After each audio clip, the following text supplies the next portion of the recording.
అందరికీ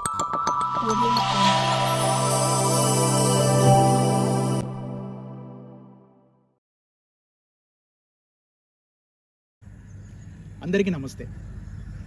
ప్రపంచవ్యాప్తంగా ఉన్న హిందువులందరి వద్ద గత 10 రోజులుగా నానుతున్న ఏకైక పదం తిరుపతి లడ్డు.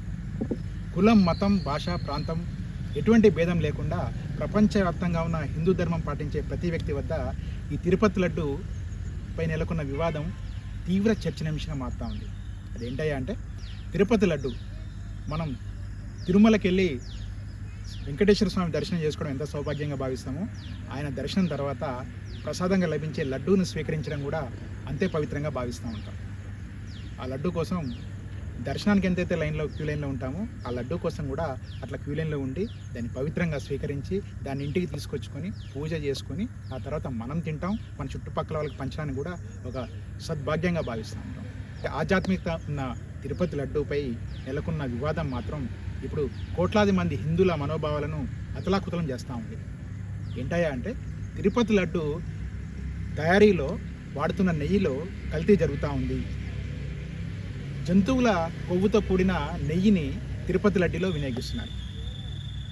ఈ మాట చెప్పింది ఎవరో కాదు, సాక్షాత్తు ఆంధ్రప్రదేశ్ రాష్ట్రానికి ప్రాతినిధ్యం వహిస్తున్న ముఖ్యమంత్రి చంద్రబాబు నాయుడు. ఏకంగా రాష్ట్ర ముఖ్యమంత్రి చంద్రబాబు నాయుడే తిరుపతి లడ్డులో కల్తీ జరిగిందని ప్రకటన చేయడంతో పెద్ద దుమారమే చెలరేగింది. చిలికి గాలివానలా మారింది.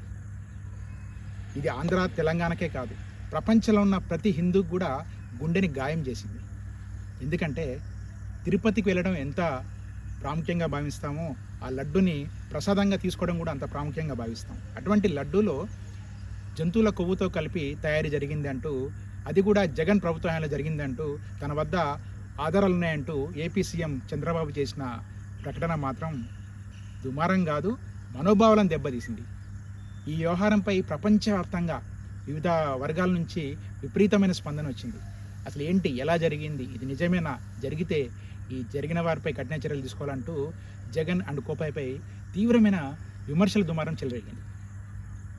చంద్రబాబు కూడా తన మంత్రివర్గాన్ని సమావేశపరిచి తిరుపతి లడ్డు తయారీలో ఇట్లాంటి పరిణామాలు చోటు చేసుకున్నాయి, దీనిపై దర్యాప్తు కూడా ఆదేశిస్తున్నానని చెప్తూ ఒక సిట్ బృందాన్ని కూడా సీనియర్ ఐపీఎస్ ఆధ్వర్యంలో ఏర్పాటు చేశారు.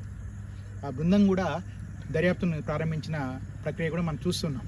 ఈ నేపథ్యంలోనే ఎవరైతే ఈ తిరుపతి లడ్డు నాణ్యత విషయంలో ఆరోపణలు ఎదుర్కొంటున్నారో, ఆయన వైఎస్ జగన్, ఆయన టీం వైవి సుబ్బారెడ్డి, గత టీటీడీ చైర్మన్గా ఉన్న వ్యక్తి, అదే సందర్భంలో తమిళనాడుకు చెందిన బీజేపీ సీనియర్ నేత సుబ్రహ్మణ్య స్వామి, ఇంకొంతమంది, వీళ్ళందరూ కలిసి సుప్రీంకోర్టుకు ఒక పిటిషన్ దాఖలు చేశారు. అసలు ఈ వ్యవహారంలో వాస్తవాలను నిగ్గు తేల్చండి, తప్పు జరగలేదు అని ఒకవైపు, జరిగిందని ఒకవైపు, అసలు ఏం జరిగింది దీనిపై పూర్తిస్థాయి విచారణ చేసి హిందువుల మనోభావాలు దెబ్బలు తినకుండా ఒక వాస్తవాన్ని మీరు బయటికి తీసుకురావాలని చెప్పి వీళ్ళంతా సుప్రీంకోర్టులో పిటిషన్ వేశారు. ఈ నేపథ్యంలో ఈరోజు సుప్రీంకోర్టులో ఈ తిరుపతి లడ్డు వ్యవహారంపై జరిగిన విచారణ అనేక సంచలన విషయాలను వెలుగులో తీసుకొచ్చింది. సుప్రీంకోర్టు ధర్మాసనం చాలా స్పష్టమైన కామెంట్స్ని చేయడం ఇప్పుడు ప్రతి ఒక్కరిలో చర్చనీయాంశంగా మారుతూ ఉంది. అదే ఇప్పుడు మన హాట్ టాపిక్. అసలు తిరుపతి లడ్డూలో కల్తీ జరిగిందా, జరిగితే దానికి సంబంధించిన ఆధారాలు ఏంటి అంటూ సుప్రీంకోర్టు సూటిగా చేసిన ప్రశ్న ఇప్పుడు ఏపీ ప్రభుత్వాన్ని డైలమాలో పడేసింది.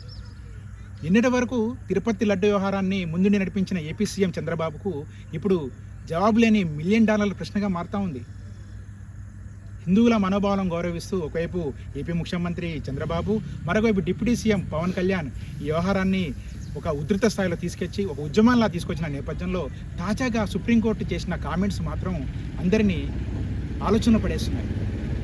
ఒక సీఎం స్థాయిలో ఉండి సరైన ఆధారాలు లేకుండా మీరు ఎలాంటి ప్రకటన జారీ చేశారు, ఇట్లాంటి వ్యవహారంపై, చాలా సున్నితమైన అంశంపై మీరు ఏం మాట్లాడారు అంటూ సుప్రీంకోర్టు నేరుగా చేసిన ప్రశ్న ఇప్పుడు ఇటు ఏపీ ప్రభుత్వాన్ని, ఓవరాల్గా హిందూ ధర్మం పాటించే ప్రపంచవ్యాప్తంగా ఉన్న హిందువుల మనోభావాల్లో కూడా పెద్ద చర్చకు దారిస్తాం.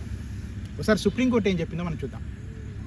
ఈరోజు సుప్రీంకోర్టు ముందు చర్చకు వచ్చిన అంశాలను మనం ఒకసారి పరిశీలిస్తే, అసలు కల్తీ నెయ్యిని వాడారా లడ్డు తయారీ కోసం, ఆ లడ్డులను టెస్టింగ్ పంపించారా, అనుమానం ఉంటే రెండో అభిప్రాయం కూడా తీసుకుంటాం కదా, తిరస్కరించిన నెయ్యిలో మీరు తెప్పించిన అవశేషాలు ఉన్నాయా అంటూ ధర్మాసనం చేసిన ప్రశ్న ఇప్పుడు సర్వత్రా చర్చనీయాంశంగా మారుతూ ఉంది. ఒక ముఖ్యమంత్రి స్థాయిలో ఉన్న చంద్రబాబు నాయుడు తిరుపతి లడ్డు వ్యవహారంలో చేసిన వ్యాఖ్యలు, అనుసరిస్తున్న విధానాలు సక్రమంగా ఉన్నాయా లేవా అనే అంశంపై ఇప్పుడు సుప్రీంకోర్టు చేసిన వ్యాఖ్యలతోటి పెద్ద దుమారమే చెలరేగుతా ఉంది. ఒక విధంగా ఇది మాజీ ముఖ్యమంత్రి జగన్ అంటే టీంకి పెద్ద ఊరటనిచ్చే అంశం. నిన్నటిదాకా జగన్ అంటే టీం చాలా డిఫెన్స్లో పడ్డారు. హిందువుల మనోభావాలు దెబ్బతీశారు, వీళ్ళు క్రిస్టియానిటీని ఫాలో అవుతారు. ఆ నేపథ్యంలోనే లడ్డూల వ్యవహారంలో వీరు పూర్తి స్థాయిలో హిందూ ధర్మానికి విరుద్ధంగా వ్యవహరించారని చెప్తూ ఒక విధంగా వీళ్ళ మీద చాలా వ్యతిరేక భావన వ్యక్తమైంది. ఇటు ఏపీలో కాదు, అటు తెలంగాణలో కాదు, ఓవరాల్ ఇండియా వైడ్ మొత్తం ఎక్కడ చూసినా కానీ జగన్ అనే టీంపై తీవ్రమైన వ్యతిరేకత హిందువుల్లో వ్యక్తమైంది.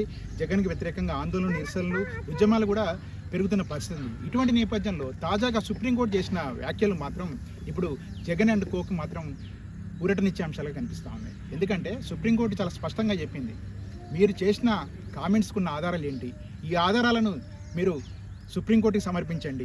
అదే సందర్భంలో ఒక సీఎం స్థాయిలో ఉన్న వ్యక్తి ఇంత వేగ్గా ఎలా మాట్లాడతారు అంటూ సుప్రీంకోర్టు చేసిన వ్యాఖ్యలు మాత్రం ఇప్పుడు టీడీపీ శ్రేణులను నిరుత్సాహానికి గురి చేసి ఉండగా వైసీపీ శ్రేణులను మాత్రం కొంత ఊరట కలిగిస్తున్నాయి. ఏదేమైనప్పటికీ కూడా ఈరోజు తిరుపతి లడ్డు వ్యవహారంలో చోటు చేసుకున్న వ్యవహారాలు గత 10 రోజులుగా ఇటు టీడీపీ శ్రేణులు కానీ, అటు జనసేన శ్రేణులు కానీ దాని ఉద్యమంగా ముందుకు తీసుకెళ్లడం, మరోవైపు వైసీపీ శ్రేణులు డిఫెన్స్లో పడటం, తాజాగా సుప్రీంకోర్టు చేసిన వ్యాఖ్యలు వైసీపీకి ఊరటనిచ్చే విధంగా ఉండటం, ఈ వ్యవహారం మొత్తం ఇప్పుడు యూటర్న్ తీసుకోవడం మాత్రం సర్వత్రా చర్చనీయాంశంగా మారుతా ఉంది. మరి ఈ తిరుపతి లడ్డు వ్యవహారం ఎటువైపు దారితీస్తుంది, ఎటువంటి రాజకీయ ప్రకంపనలను కొనసాగిస్తుంది అంటే వేచి చూడాల్సిందే. Thank you.